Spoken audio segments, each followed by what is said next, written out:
Hello and welcome along to this week's RTÉ Rugby podcast. We have loads to get through this week. Hannah O'Connor is going to be with me a little bit later on to talk about the Guinness Women's Six Nations and an encouraging start for Ireland despite their defeat to France at the weekend. Bernard Jackman is with me now though, and some instant reaction coming from Andy Farrell's British and Irish Lions coaching announcements. Bernard, a hefty Irish contingent in this group. He's named 5 assistants in total. Simon Easterby, John Fogarty and Andrew Goodman all there, as well as Richard Wigglesworth from England and Scotland forwards coach John Dalziel.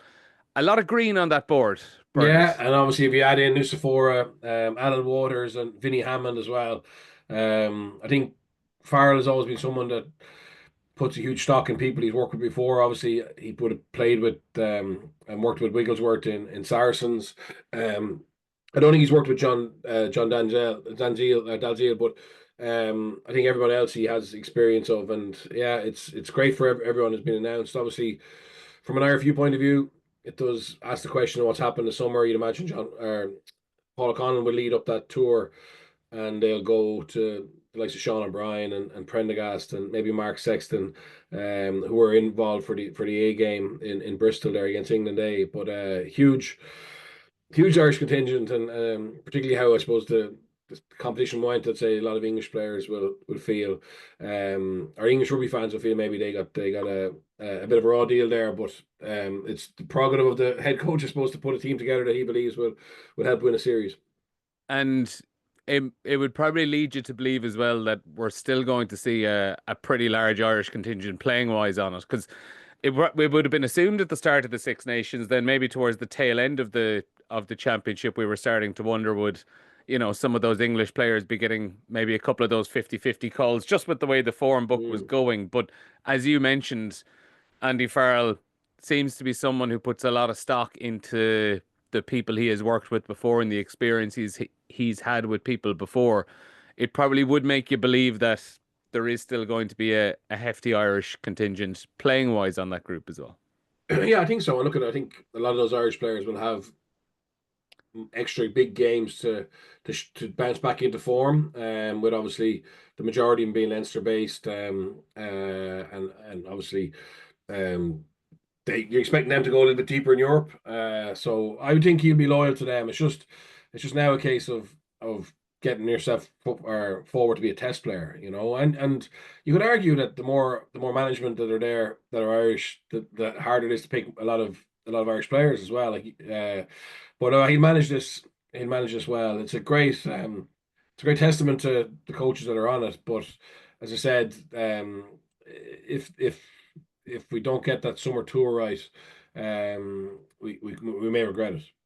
Yeah, let's put our focus on that rather than the Lions itself, because there's a lot more to be spoken about the Lions. May 8th is when the squad is being announced, for those wondering as well, Thursday the 8th of May.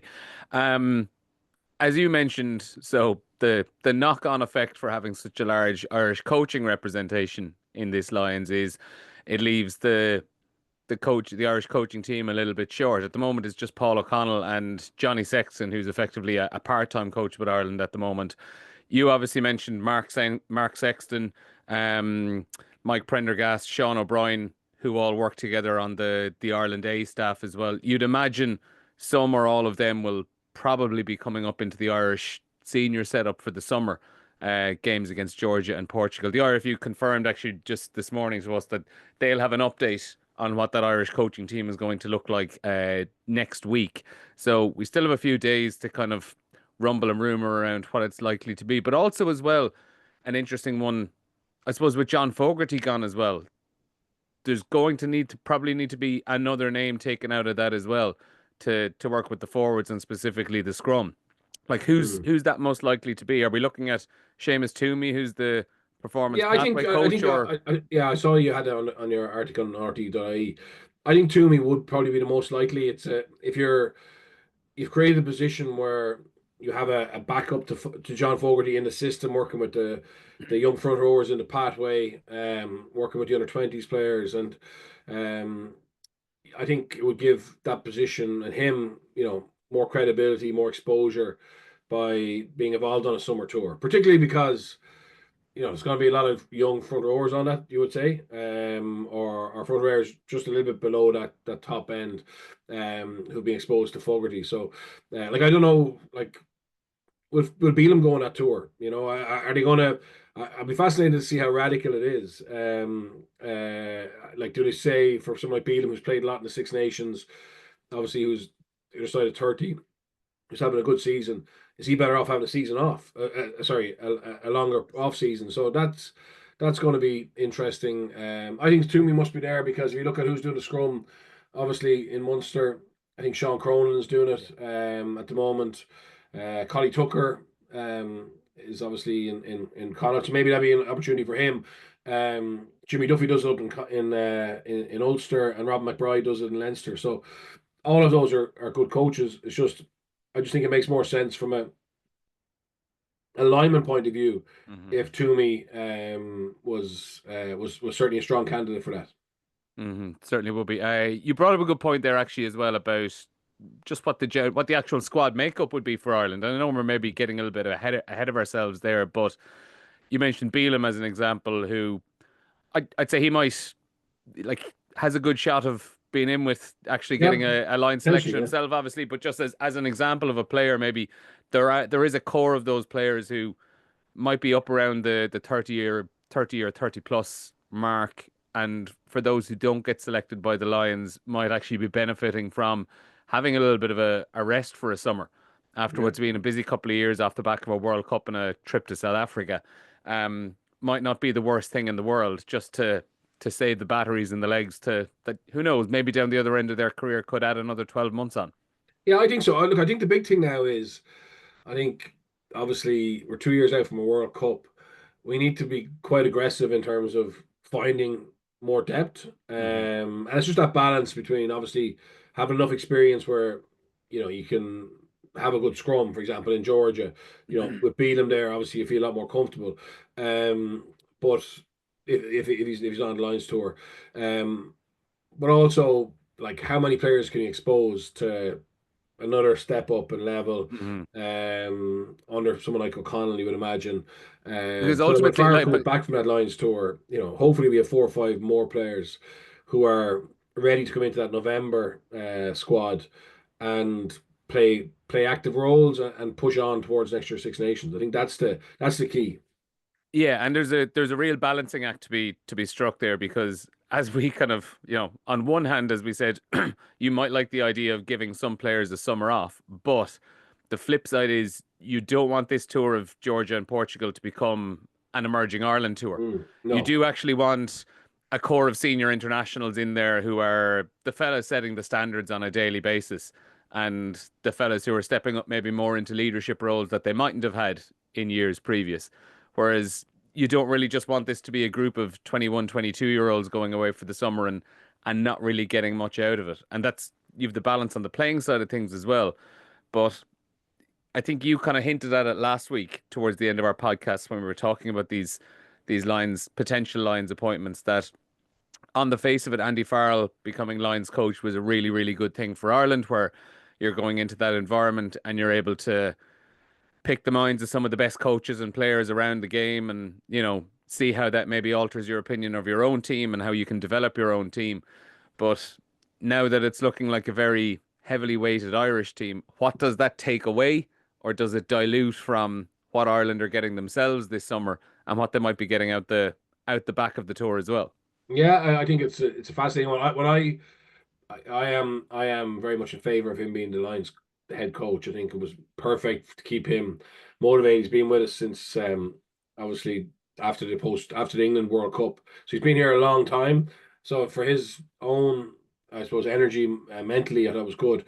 I didn't foresee as many Irish coaches, to be honest. Even if Ireland had won the Six Nations in a handstand, I didn't think there'd be as many Irish coaches. But that's totally his decision to make. It's the challenge now is getting the summer tour right, and like, and this isn't a reflection on the coaches, it's more a reflection on how the game went. But like, there was nothing to be gained from that England A game. That was a great idea to play England A, but just the way the game was so one-sided and we had the injuries, etc.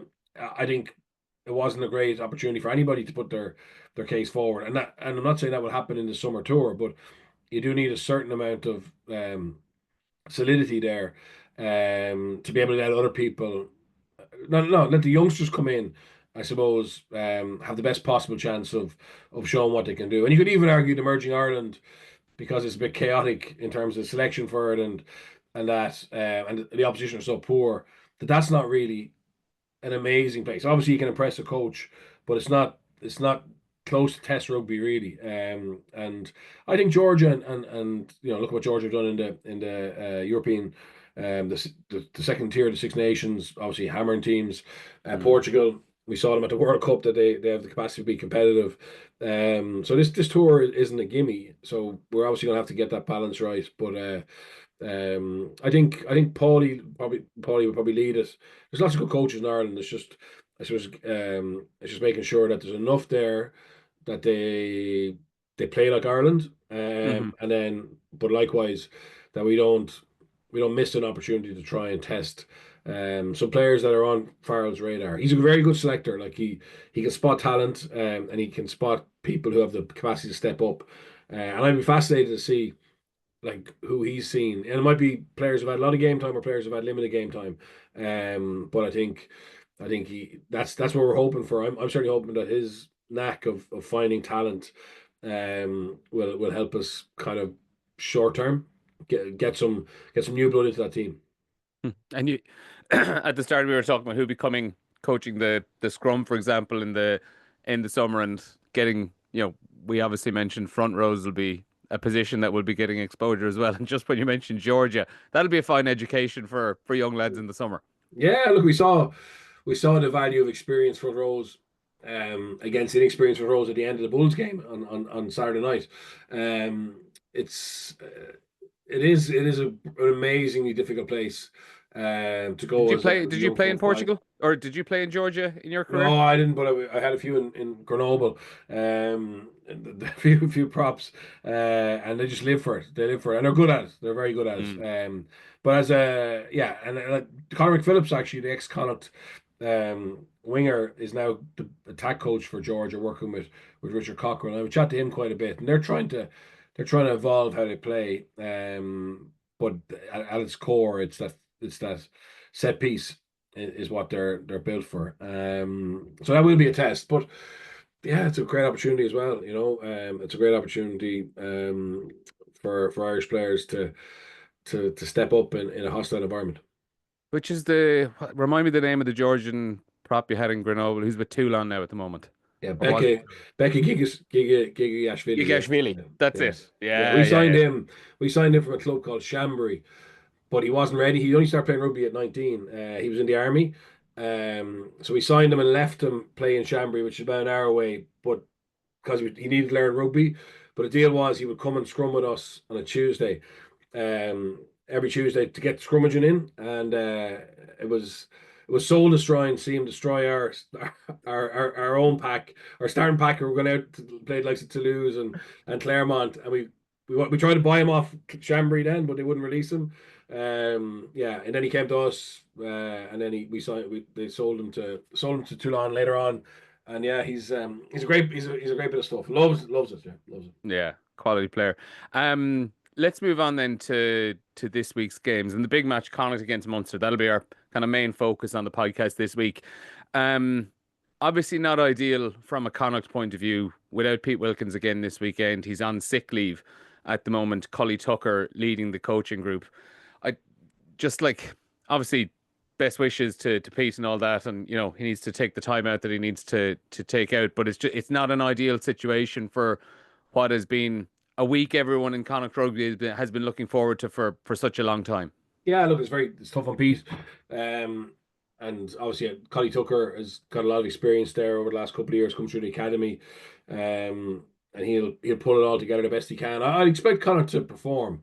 I mean, what an opportunity for them. They've been playing in front of reduced crowds because of the development in the sports ground.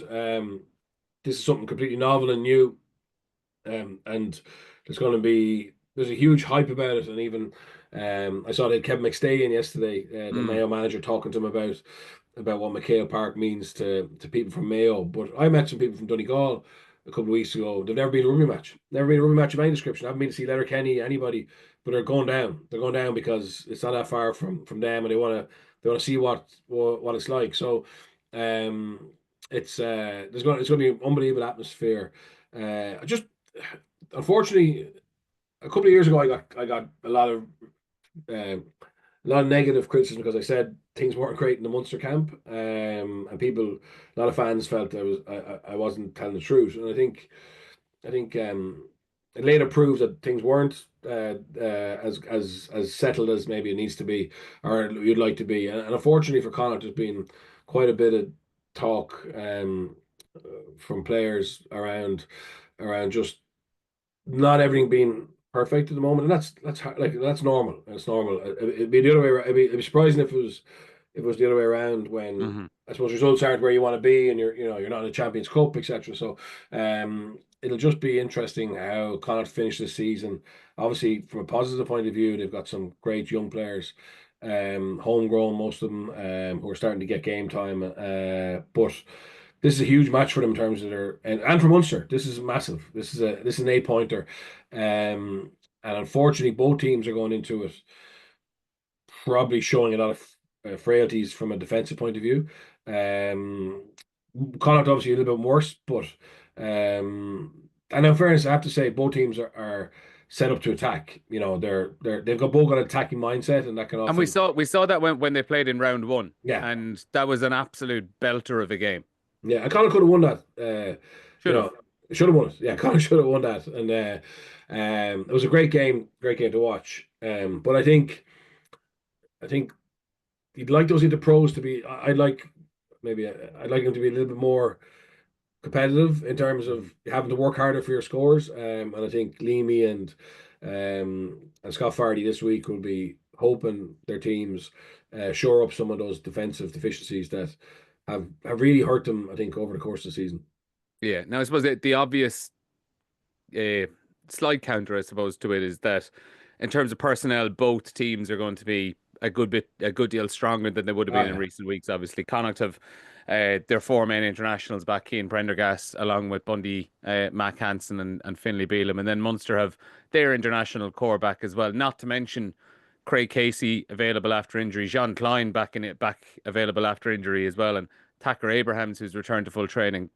Don't really know yet are all of them going to actually play this weekend? But like compared to the Munster squad that's been out there for the last couple of weeks against Glasgow and Edinburgh, it's a much different team, isn't it? yeah, and it's so nice to see Munster get positive news from an injury point of view. I mean, um, for the last 2.5 years, it's just been pretty relentless for them in terms of losing key players like John Klein. I mean, yeah, you have to remember they made the decision to keep him over RG, and because to be fair to him, He played he's up until they made he's that one of the most decision. robust. He was available every Yeah, single no, week. no, yeah, no, like I wouldn't question the decision at all, Yeah, but just being it's so like unlucky, and RG ends up being fit every week for Leinster, and John Klein has that long-term injury, but he will give them something.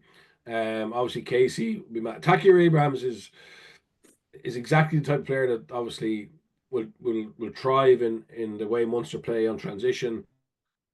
I think he was a really important recruit for Mike Prendergast. And again, it's just cruel that they've had so little of him. But when we've seen him, he's been so exciting. And then obviously you said from Connacht, I mean, you'd imagine Bundy would bring one of his massive games that he has from time to time for Connacht, in this environment. And obviously Mac and Finlay being back as well.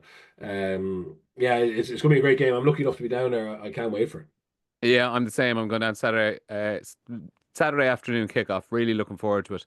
And Cully Tucker assured us yesterday as well. Pitch will be cut exact same dimensions as the Yeah, so sports the ground, grass is the same length, but there's a and the Ghana match grass there on the Sunday. grass is Yeah, getting a good cut as well because yeah, it was mentioned it was looking a little bit. It was obviously suiting Gaelic football at the weekend, but no, the yeah. grass is going to be cut to a more rugby specific height at the weekend. Neil, can I just make a comment on Connacht? I think Hmm. they've seen something this year from Connacht in terms of allowing players leave early, Hmm. which I actually am massively in favour of. I've been saying it for a while. I think in Ireland we don't see the same level of commerciality as other leagues, where if a player isn't going to get game time, let them go, Hmm. And I think you saw Andrew Smith against Glasgow the other night, showing what a player he is. Hmm. And this could be the chance for him to really kickstart his career. John Porch was released early to become a medical joker in Van, and he's starting this weekend. He's actually had a big role in their fight to stay up. They were hot favourites to go down at the start of the season because they obviously got promoted late.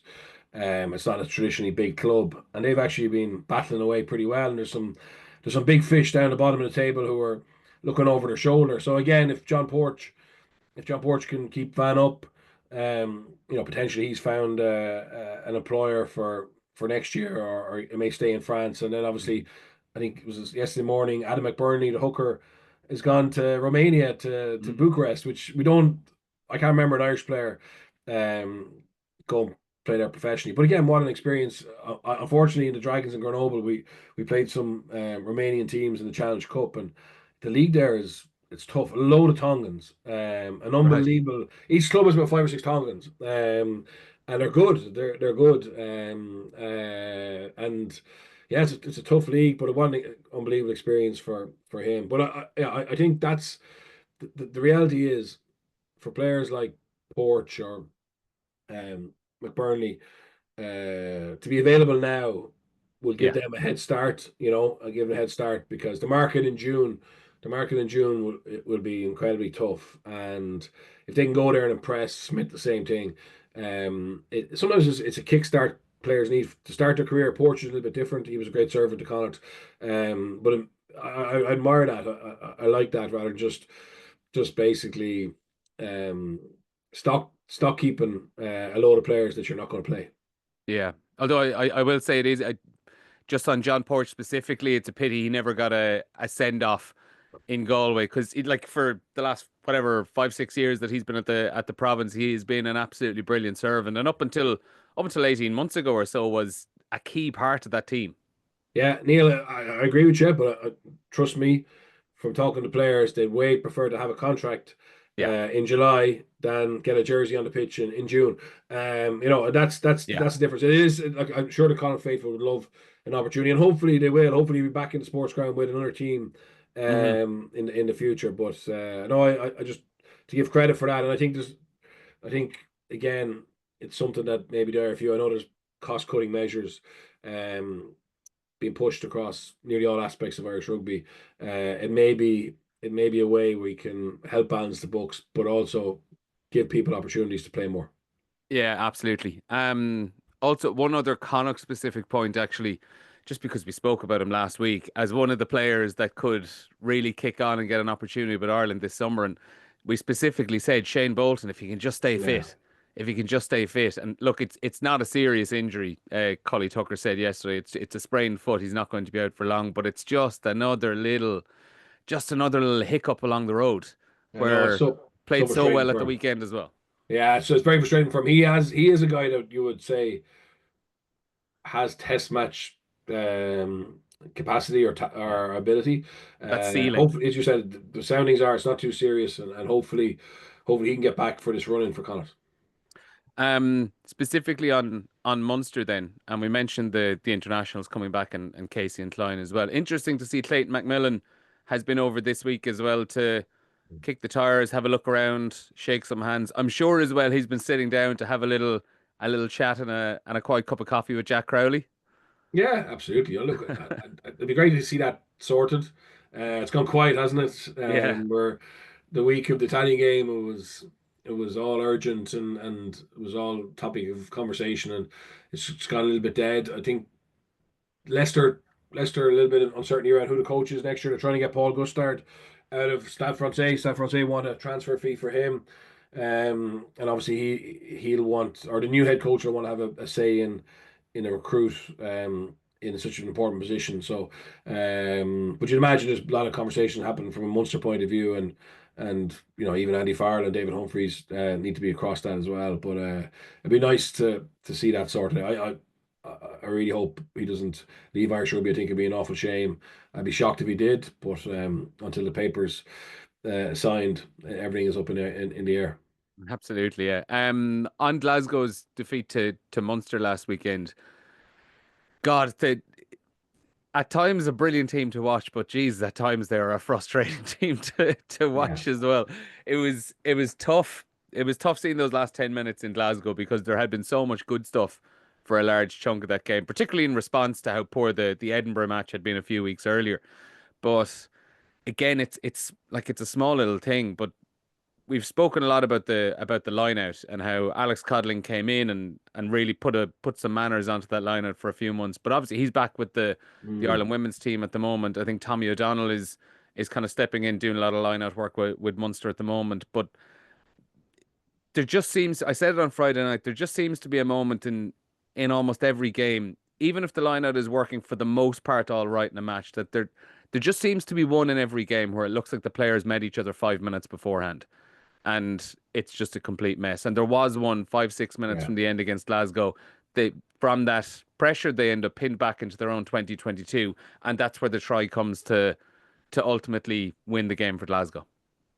Yeah, it's very frustrating for them because as a coaching staff, they would have been unbelievably disappointed with the effort and the physicality in particular against Edinburgh. Obviously, the scrum was a Mm. joke, but realistically, Munster just didn't look like Munster. Didn't look like Munster against Edinburgh. Edinburgh looked like Munster, in terms of what you would expect from a Munster team at home. And then I thought they answered all those question marks really Mm. well against Glasgow. It was chalk and cheese. So they got that reaction, but yes, they they kind of threw that game away. I felt, oh look at the impact from the Glasgow bench was exceptional, but Mm. They were Munster, 11 points up with 14 minutes to go. yeah, yeah, and I think that that line out was crucial, but just some errors. But more importantly for me, it's just how hard Munster are having to work for their tries, and then how easy they give them up, on the other side of the coin, will be really killing them. Look, they got the memory serves me right. They got 2 points in Edinburgh, 2 points against Glasgow. So it's not it hasn't really affected their top eight Mm. massively. They're still in a good position, but I think it was one on Friday. I think it was was it three one Friday tries. night? Sorry, yeah. So Yeah. three out of possible eight, whatever. Um, but they're not. No, the teams around them haven't really done massive damage either. Yeah. So they're still in a good position. But it beat South Africa, but they need. Yeah, I think they need to get a win this weekend. To not be looking over their shoulder all the way to the end. Yeah, I think we mentioned the state of the table there earlier on. It's absolutely remarkable between Cardiff in fifth place and the Scarlet or Zebra down in 15th. There's what 8 points between the lot of them. Between Munster in sixth and Connacht in 12th. So six places and 3 points between those teams. So it's absolutely jammed in that kind of meaty part of the table at the moment. We'll move on to Ulster because 34-30 win against the Dragons at the weekend. You spoke about it on Against the Head on Monday night. Wasn't a classic of a game, even if the scoreline might have suggested it Mm. was wildly entertaining. Came from 24-14 down. Add that to the nail biter against the Scarlets. Okay, they're up to ninth in the table. They're clinging on into with a chance of breaking into that Mm. top eight. But bloody hell, they're not good for the heart, are they? Yeah, I'd say it's even The more difficult supporters than maybe supporters are Richie. getting their money's worth anyway. Yeah, Supporters they are, are getting their but money's worth. uh, that was a low quality game. And look, they got out there with a win, but it was one of those wins where you don't even get the joy out of it or the confidence. Like I saw Nick Timoney interviewed afterwards, you could see on his face it was just relief, relief. And look, they got the points. Um, I'd love to get some positive news now. Richie's been able to build his coaching staff for next year. Um, you know, obviously they have a big number eight coming in from the Saints. But I'd like to see a few more recruits Mhm. start to fall. So I think that team does need a bit of a boost. Richie's putting time into some of those youngsters. But overall, their squad, that squad have had a lot of chances under different coaches. Sorry, certain players in that squad have a lot of chances under different coaches, and it's been the same inconsistencies, the same failings. So I think he will need um, a little bit of help from David Humphreys and the board to be able to add two or three more players that he can rely on week in, week out. They don't lose a lot of players to Ireland anymore, but you still need a bit of quality there, I think.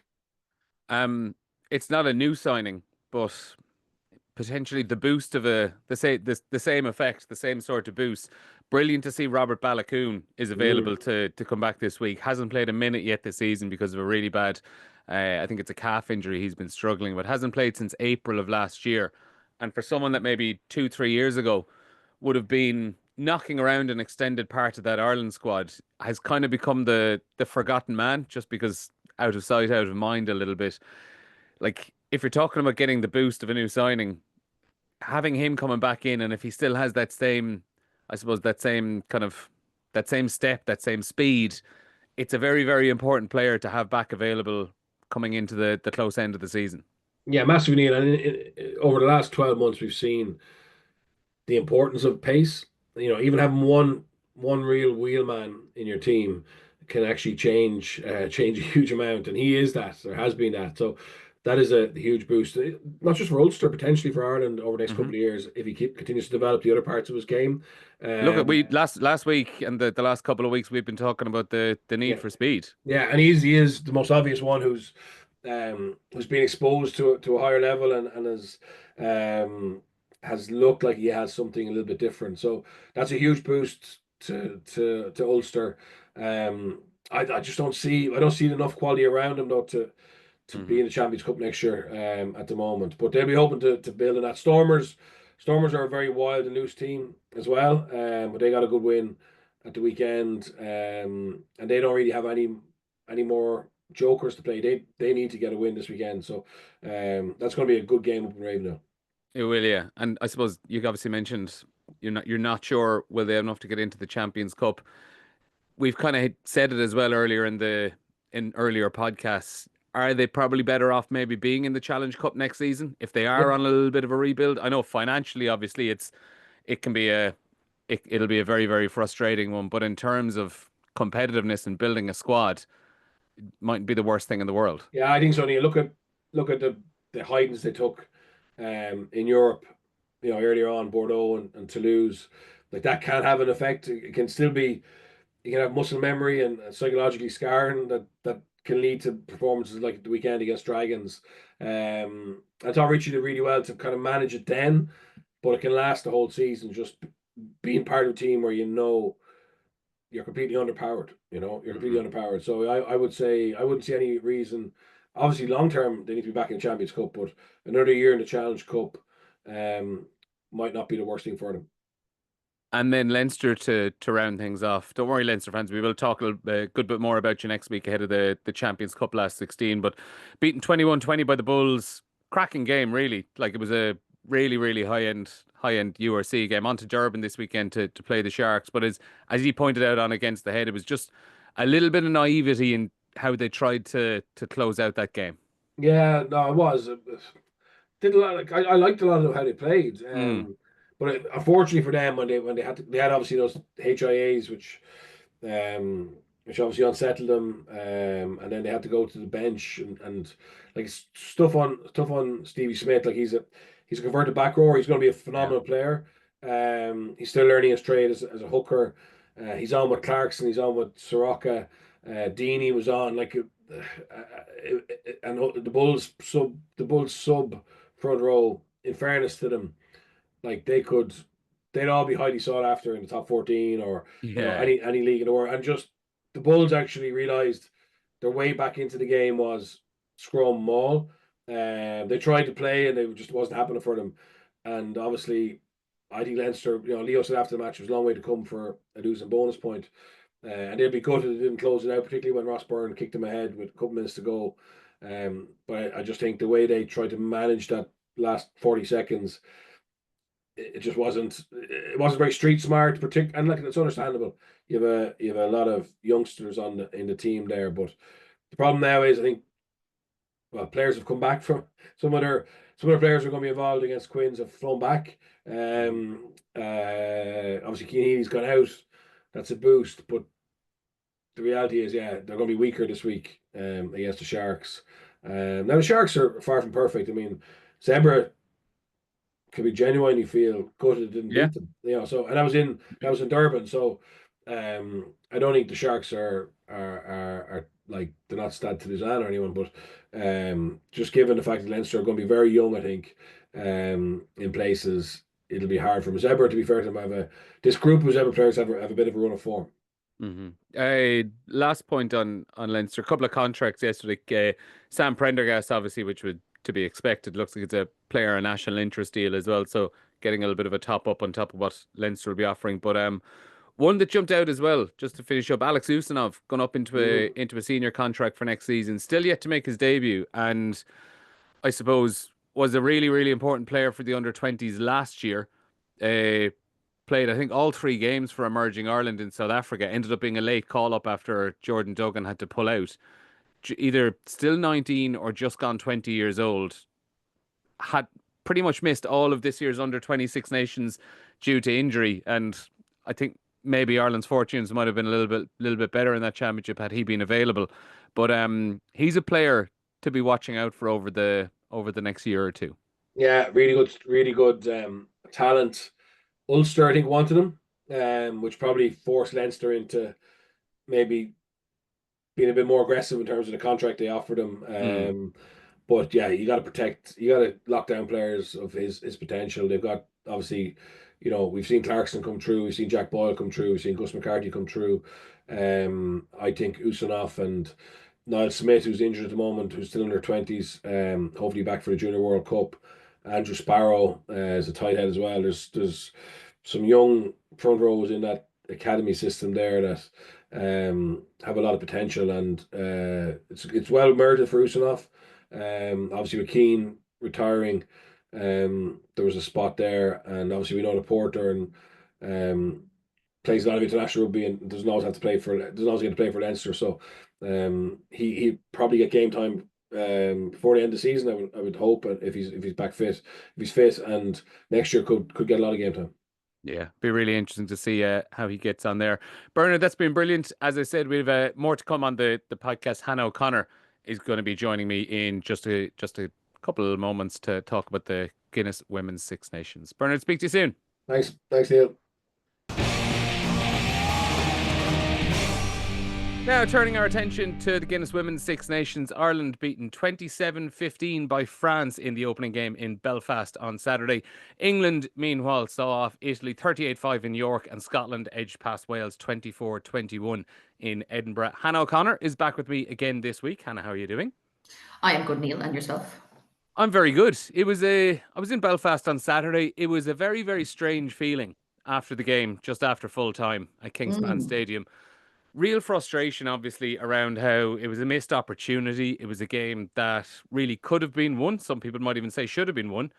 But also, there was kind of part of you and part of other people as well that it's a recognition that being frustrated with a 12-point defeat against France is a sign of further progress around this whole camp and this whole team. Yeah, definitely frustration would be the kind of the overriding feeling. I think, a lot of people who had been following this group over the last year or so would have kind of gone in with that feeling that this match was there for the taking. Obviously, France being France, you weren't sure what you were going to get, especially first game out the blocks. But the overwhelming feeling of frustration is what could have been.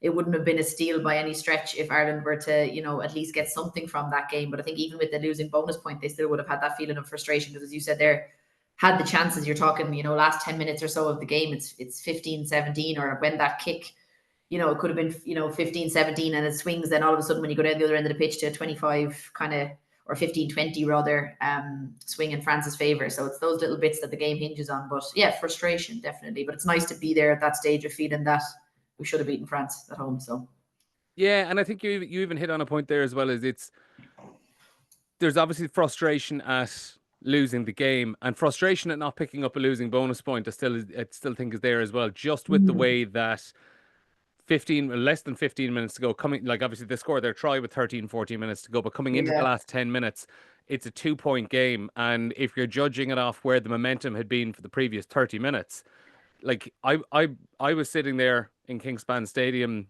having to write a full-time whistle or a match report on the full-time whistle, and I'm starting to wonder, okay, am I actually going to have to start chopping and changing a few things around here and rewriting a few things to talk about this fantastic win. Obviously, it doesn't happen. France get the penalty and then kick on with the try as well. Yeah.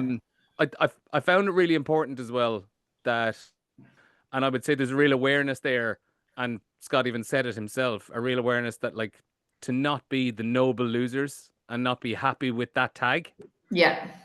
And that's, sorry, it broke up a little bit on the start of that, but I get the noble losers tag that is there. No one wants that. So we spoke last week about the torment over, like, maybe 2 or 3 years ago, having to roll out in front of media for the pity party and having to try and put a gloss on something that there was no gloss to in Six Nations matches. And to be where the girls are and where they've come from now, I said to you, like, they wouldn't have been overawed by the occasion. They wouldn't have felt the pressure overly, like, in terms of what was expectation on them after WXB won, after qualifying for the World Cup in the fashion that they did.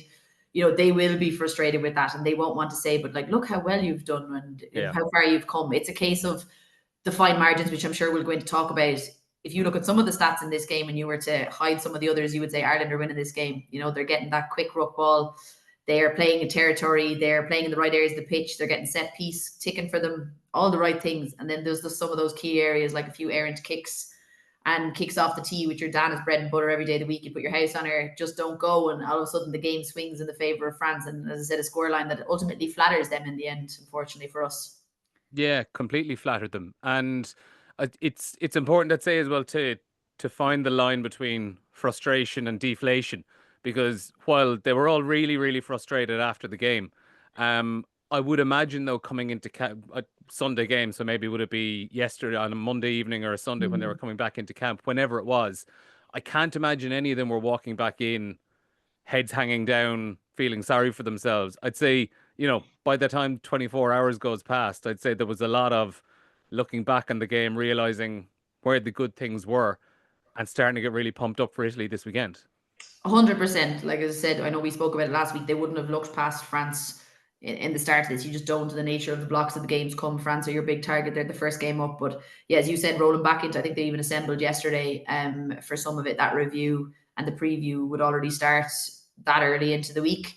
But yeah, definitely they've got to take the positives out of that, because as I said, to be scoring 3 tries against France now, 3 well-worked tries, 3 deserving tries, in the nature of they were, like, one coming off a brilliant line-out play where Aoife Wafer does her thing and steamrolls over the top of 2 French players, and also, another mauling try. In years gone by, like, France would have had you under severe pressure for that, and that wouldn't have been a thing that you would have been able to get taken. But the line-out completion from both Niamh Jones and Cliona Maloney, as well as the moving parts within that, was brilliant. You're like up in the high 90s there in terms of percentage rate. So that in itself is a thing that you can build upon. And as I said, the building blocks of the other elements that were there in the game, as you said, that's going to be stuff that's going to stick with them this week going into Italy. But Italy away from home are a different kettle of fish, and they obviously had a tough match out first round against England too. But it definitely gives a good kickstart of frustration. But yeah, we have things ticking in the right direction here. So it's about what we do next that'll make the most difference.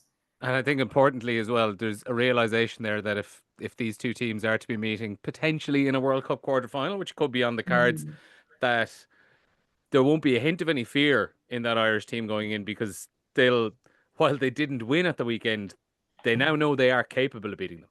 100%. And that's the thing. It's like the monkey off your back almost from that psychological front, is to be able to get closer and closer and bridge that gap closer to France. Yes, France started out of the blocks like you'd expect France to do in terms of going hard and fast from the get-go, quick lineouts, quick ball, living off scraps, and you're trying to soak that up as much as possible. But as you said, that gap is closing, and if the girls get those fine margins of the little areas like the kicking, like the handling areas, if that works for you on your day, you're all of a sudden saying that red card comes for France, and even before that, Ireland could be ahead in that game, and all of a sudden red card comes, and it's one-way traffic perhaps for Ireland if things go another way. But it's an interesting way to look at it for sure. On the specific positives then, and you spoke about the line out, which you said obviously was which was up over 95%.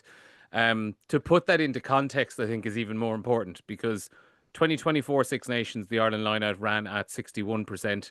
2023, it ran at 69%. And then on Saturday, 95%, 18 out of 19. And I know obviously you're just talking a 1-game sample size, but like, to put that into context, those 18 lineouts won on Saturday, that is more than half of last year's lineout total won across 5 games. Crucially as well, all 3 tries come directly from the line-out. 2 mauls and 1 just a dummy maul that was really, really nicely worked free for Wafer as well. And the other element of it was there was a mix of where the ball was thrown. It wasn't like France were just giving Ireland the front all day and that's where they were going. More than half the throws were one in the middle or one at the tail, which shows there's variety there. And like I know the players have been speaking really, really highly of Alex Codling as well, but you also have to kind of talk about for someone like Niamh Jones, who she would have been struggling to hit those balls at the tail last year, but or on Saturday, I should say, the throws were absolutely spot on. Yeah, and like it's funny because it's what the public see a lot of the time is like they're like, God, that's a bad throw. Like, but a lot of the time, and even from being in teams and in a line out with Niamh Jones, a lot of the time you're talking minuscule parts that are not on the throw largely a lot of the time. So you have to back the hookers in that front. But you mentioned it there and we talked about it last week. I've never had a chance to work alongside him, but to hear the girls rave about Alex Codling and what he's doing, you cannot stress enough how key it has been and how they've been crying out for it in there as someone who knows the line out inside and out, who can bring Ireland to that next level of international rugby, of being able to compete at international level in terms of review, preview, the finest margins in terms of how you're lifting someone or how close your feet are as a lifter to someone else who's lifting with you, your extension, everything. It just gets the consistency, it gets the flow of everything. And obviously that's worked tenfold. You could see the kind of the markings of it there as they went through WXV, but like then at the weekend, to have the confidence to be able to go for the line out and know that we actually have a threat here off this and being able to muster up 3 tries from it and as you said, the variety. You've got appeal, you've got going brunt force and going literally route 1 with them all, which in years gone by, that would have been very, very difficult and nearly been advantageous to France if you'd gone that route with it. Yeah. With the confidence and people knowing what they're doing and having someone in there able to coach people as to what they're doing and why they're doing it, it's next level. Like it's ridiculous how much of an improvement it's made, and it's fantastic. You'd be jealous of it, seeing it there now, having not been involved in that. But yeah, it's fantastic for the girls, and it bodes really, really well because it just gives you that confidence from a platform point of view to let everything tick off it. It really does, and you can't keep stressing the fact that all 3 tries came directly from it as well. But as I said, the players were. It's one of the really interesting things is that the players have been talking about with Codling's impact at the lineout is just the really, and you kind of said it as well, the really, really, really, really tiny details that probably pretty much every amateur rugby player does not even think about. But when you are doing it on a daily basis in a professional environment, like those tiny details make such a difference between where you're catching the ball. Are you catching it up above your head? Are you catching it in here? Is the opposition going to get a chance to get to it? And it seems that so much work has gone in to just really nailing those down. And even throughout the tournament, I don't think we're expecting 95%, 18 out of 19 every single week. But if that total is hitting 85 to 90% on a weekly basis, you're going to be getting a lot more chances than you would have been last year, for example. Yeah, and that's the difference of international rugby. It's, as you said, it's the minuscule part is like, where is your shoulder as a jumper in relation to the opposition? Where are your hands? And it's that consistency, as I said, it gets pressure on the hookers because sometimes for the public eye, it's like, oh, the throw is awful. What are they doing? Or the jump looks awful. But it's all those minuscule parts of your starting point, your feet, your hands, your eyes, everything. So it's great that they have that now in there. And I'm excited to see where they go with it. But it's about layering on it now because I said they're going to have, you've shown your first hand in the first game. So it's about how you layer upon that and build on it for the next round. So yeah, it's exciting to see what will come with that. Yeah, really interesting to see. Another impressive element as well. And it's something we spoke about just before we started recording here as well. But the breakdown, and it wasn't necessarily something I thought in the moment. It was just looking back on the stats reports after the game, how efficient Ireland's attacking breakdown was, but also how disruptive it was from a defensive point of view. So Ireland, 71% of Ireland's ruck ball was that sweet spot of under 3 seconds. France's was 48%. Ireland's medium ruck ball was 27%, France's 39%, and just 2% of Ireland's ruck ball over the course of the day was slow, above 6 seconds, while it was 13% of France. That seems to be Hugh Hogan's area of expertise. He seems to be holding up his end of the bargain as well with the players. Yeah, another new face to the team, and we spoke about it last week of having these players. It's not just having bodies in there to but having people in there who know what they're doing and are in their wheelhouse, is that they have the ability to put the stats up in a game like this and see the benefits of it. It's just so unfortunate that the scoreboard doesn't reflect, because I said you'd be looking at the start of the week, you'd have your kill sheet up of basically France's main threats, and number one, we talked about her last week, is Pauline Bourdon-Sansus, and giving her a quick ball, she will eat you alive. So to shrink it down to, as you said, what you'd call your gold ball standard, is to shrink France's ability to have gold ball down to 48% in that 0 to 3 seconds mark. You know, it's a massive plus for you. And then on the other side, to be able to speed Ireland's own ball up from the breakdowns, the curls and the rivals and everything up to 71 is a fantastic number in that. So it's a brilliant stat. It's a part, as you said, a part of the pluses. If they can do that and continue to do that against the likes of the opposition like in Italy, which they will need to do that, because Italy love to live around the breakdown, they need to back it up now and do it again against a slightly lesser opposition in Italy, and to see the benefits of the other stuff ticking. It's a great stat to have, because it's a really good area to be able to pinpoint and look at, and something that they will definitely find the positives in, hopefully this week. Yeah, it is, and it's one to really keep an eye out on the next few weeks, just to see, does that number go up and down? Is it sustained? Was that a particularly good day, or flash in the pan? We'll move on to the frustrations, because I don't think it would be right to really just be focusing on positives after a defeat, considering how frustrated the players were. The obvious one that jumped out in the moment, like 3 missed conversions from Dana, which was really frustrating. And it just, I suppose, got amplified by the fact that Bourgeois for France hit 5 out of 5. I'm inclined to hold judgment on that and chalk it down to an off day, because if you just look back on the numbers of last year, Dana O'Brien is a consistently strong kicker. She had, I'm looking at it here, 86% in the championship last year, 12 out of 14. That was the highest in the championship for anyone that kicked more than 5 times. So, like, it would be pretty harsh to be going in on that.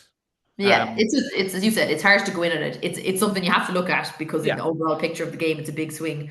Bourgeois, and for example, if it happens again this week, that's when it becomes a real concern. Yeah, exactly. As you said, like, you see it in the men's game as well. Happens with if your 10 or your kicker has an off day, it can struggle. And as I said, playing all the game in the right areas in the other stats and ticking those boxes, it's just unfortunate, because you put as I said to you before we started recording, you put your house on Dana slotting all of those kicks, because she is so consistent from the tee, and normally out of hand, it's the big asset that her big left foot gets you massive territory. And as I said, if you can put a line out together like we have been doing, together they marry really, really well. But it's just unfortunate that a few of the errant kicks, and as you said, the swing on the other side, do someone like Bourgeois from the tee and managing to slot 12 points versus a missed opportunity of 6 for Dana. It's a big swing in the game where you swap that around, and all of a sudden it's a proper tussle. Like, but yeah, just unfortunate that they weren't able to get those over.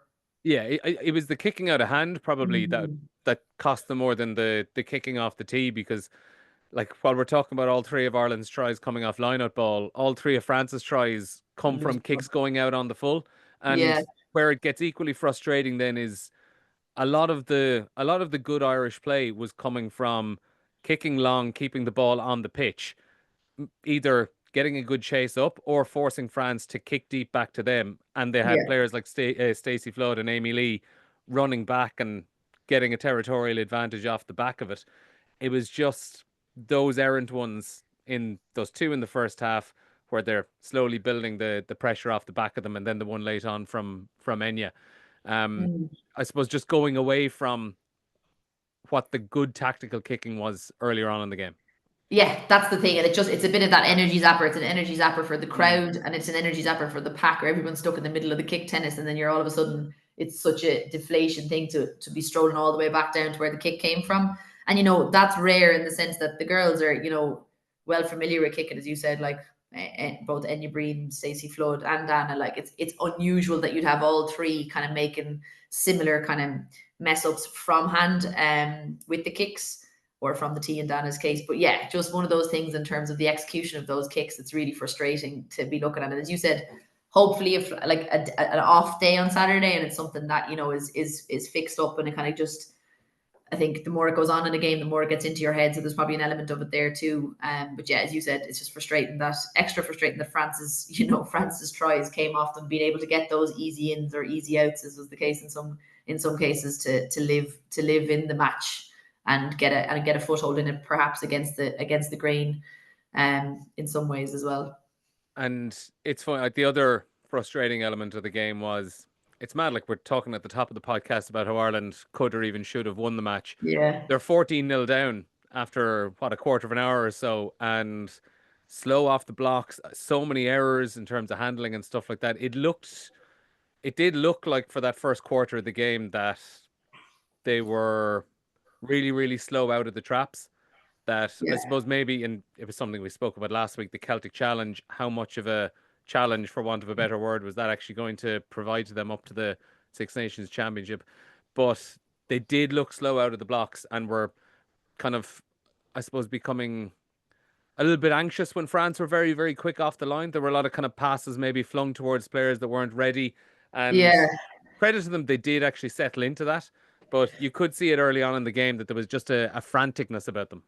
There was, wasn't there? And it was like, that's ironically we talked about the good areas of the defence and in the set piece, and in terms of line out and scrum was decent too, in terms of the new lads coming in Hogan and Codling, and then Scott's area himself will be the attack. So I think he'll be one as well to feel the frustrations of that. But, it was a tactic. You could see Ireland were trying to play in the gain line, and it was almost the quick ball allowed them to do that, but they were almost in each other's way at times. And then, as you said, those handling errors, you've 31 or something, a surplus of 30 handling errors, which in any game you can't afford to do that.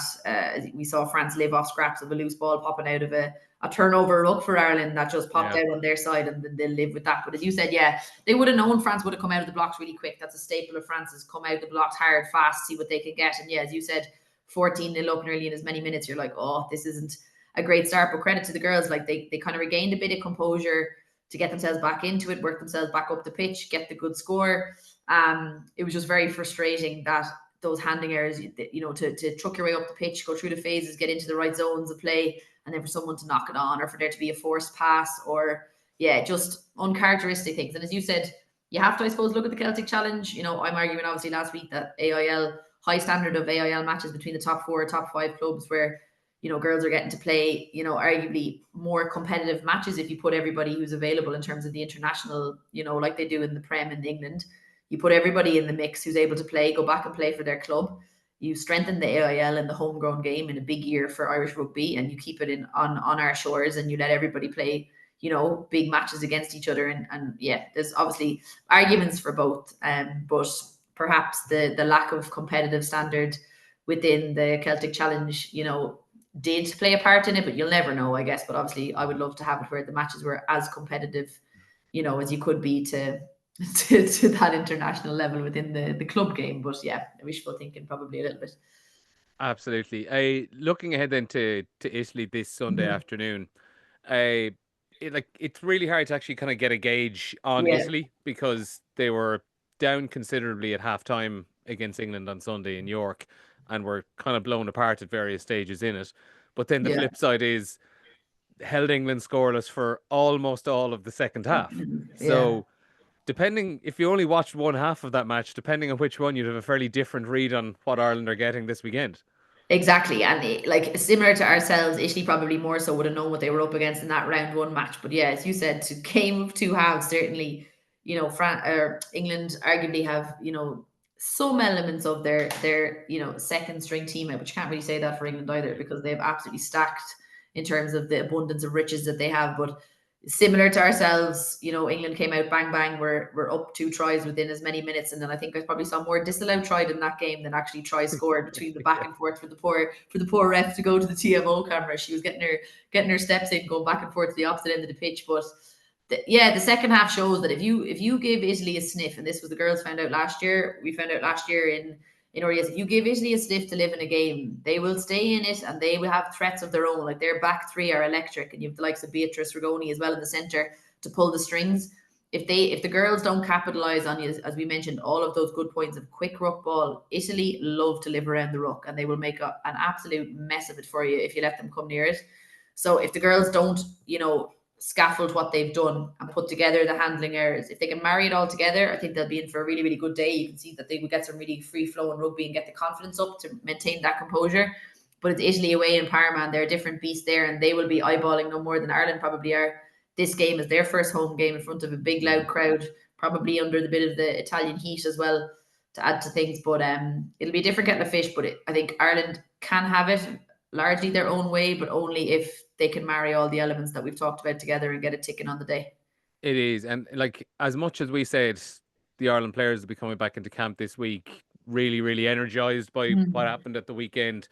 There's also the area that they can't afford to sit there and be happy with their lot from the weekend and say, we put up a good performance and all. But I don't think that will happen because of what happened last year at the RDS, which you kind of alluded to there, where had gone into the game off the back of a better than expected result in France the week before, and utterly dominated Italy for 80 minutes and somehow came out the wrong side of the scoreline. So I'm looking through the team sheet from that game 12 months ago right now.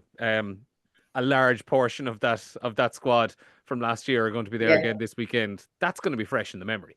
Yeah, and it is like, that's the thing. It was an absolute sickener. There was a definite, I think that came in last year when we were there playing that game. It came in the week before break week. So you're left stinging extra long because it's of a lull. So the girls definitely will remember that and feel that. And remember, as you said, there's a good chunk of that squad who were involved in that game, who were part of it, and know that the threats that Italy do, as I said, you can be dominating a game like Ireland were, and it was completely one-way traffic for the first 20, 25 minutes of that game, the RDS, and all of a sudden you turn around and you're like, how are we losing this game and how are Italy still in it? But that's the nature of their team. They've got dog in them. They've got great experience across the team in terms of caps. They've been there, done it before, and they know how to win ugly. They don't care how they win or how they do it.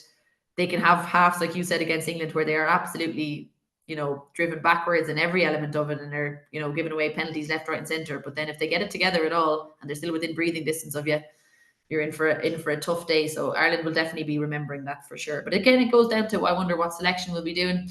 Obviously, last year I was on the wrong end of that one. I'm getting turfed out the other side after France. So I'm in my head going, I wonder will he do the same in terms of a bit of a mix mash.